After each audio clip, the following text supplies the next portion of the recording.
সেই লেভেলের ব্যবসার বুদ্ধি। Motivational story, Billal Raju.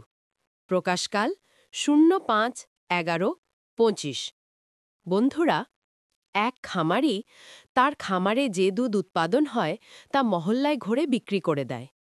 যেদিন কিছু দুধ বেঁচে যায় তা তার এলাকার হাসপাতালের নার্সদের দিয়ে আসে ফ্রিতে। বলে, আপু, ওই যে জানালা দিয়ে খামার দেখা যায়, ওটা আমার।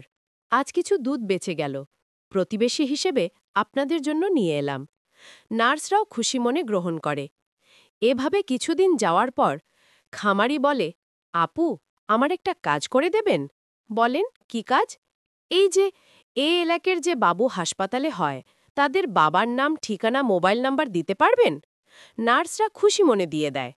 তারপর ওই খামারি সুন্দর একটা ফুলের তোড়া বানিয়ে তার নাম, মোবাইল নাম্বার দিয়ে আসে। তাতে লেখা থাকে, তোমার ঘরে আসছে চাঁদের আলো, দেখে আমার লাগছে ভালো।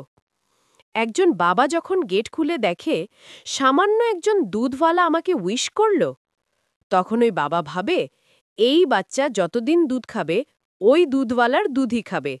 বুঝতে পারছেন দুধওয়ালা তার কাস্টমারের ইমোশনের কোন জায়গায় হিট করেছে? This is called emotional marketing. সূত্র, বিক্রয় বন্ধু রাজীব আহমেদ।